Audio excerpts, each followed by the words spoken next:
Cette date me rappelle la mort d'un grand homme d'État, Mzee Laurent Désiré Kabila. Je me rappelle à l'époque, j'étais encore à l'université. Et le 16 janvier 2001, je crois que j'ai finissé mes études à l'université. Et on s'est réveillé un matin avec cette nouvelle-là de mort de Mzee Laurent Désiré Kabila. Alors que le pays était déjà en train de prendre de l'envol. On nous annonça la disparition de ces grands hommes dont nous célébrons la mémoire aujourd'hui. C'est héros national. Mais Mzee Laurent Désiré Kabila, c'était avant tout un citoyen congolais. Il savait qu'il avait des droits en tant que Congolais, mais aussi des devoirs. Et c'est le sens de ces devoirs-là qui a fait qu'il puisse payer même de sa vie. Parce qu'il disait de son vivant qu'il devait défendre notre pays, la République démocratique du Congo. Il y a un axiome de lui qu'on répète à tout moment, ne jamais trahir le pays. Il n'a jamais trahi le pays et il en a payé de sa vie. C'était un grand homme politique. Et il nous appelait aussi à la prise en charge. Il dit que les Congolais doivent se prendre en charge. Voilà un peu les idées phares de sa philosophie politique. Il a payé de sa vie.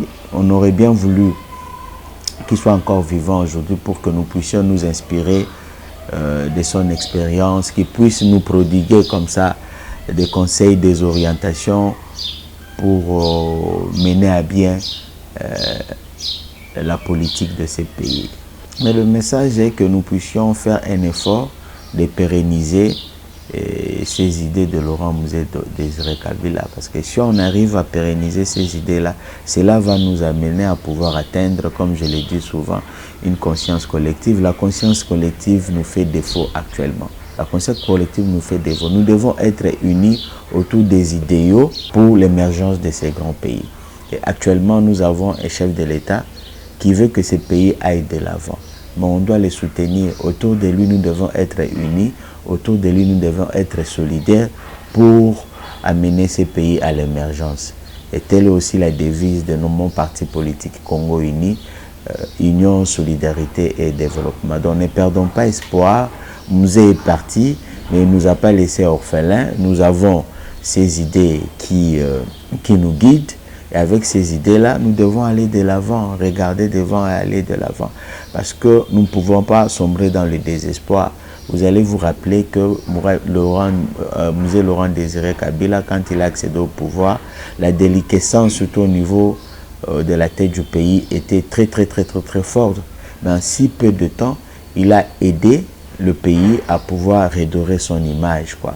On parlait de l'ex-Zaïre en bien, mais malheureusement, il n'a pas fait longtemps comme chef de l'État. Il a été assassiné dans l'exercice de ses fonctions.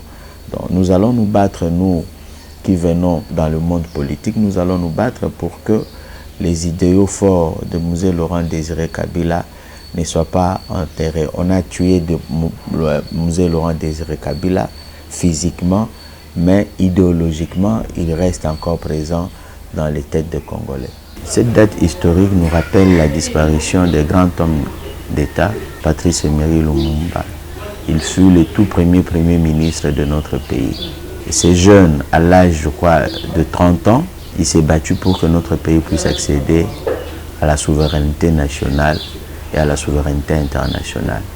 Et cette date, c'est une date historique, parce que c'est la date à laquelle il a accepté de payer de sa vie pour que notre pays puisse aller de l'avant. Nous allons toujours nous rappeler cette date. Patrice Emery Lumumba, c'était un grand visionnaire. C'était un grand visionnaire dont les pensées politiques continuent à guider ce pays. C'était un homme politique très fort, très engagé. Et de lui, on peut apprendre, entre autres, la citoyenneté. C'était un vrai citoyen congolais. Il a donné sa vie pour que ce pays puisse aller de l'avant. Il n'a jamais accepté le néocolonialisme.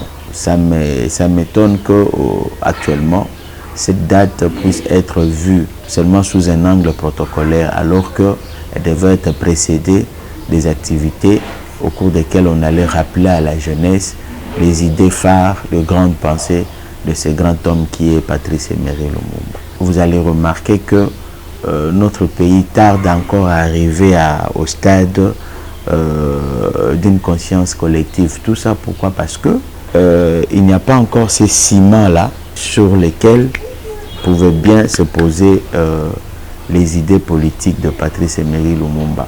Parce que vous allez vous rappeler de son vivant, il avait dit que l'histoire de ces pays serait écrite par les Congolais.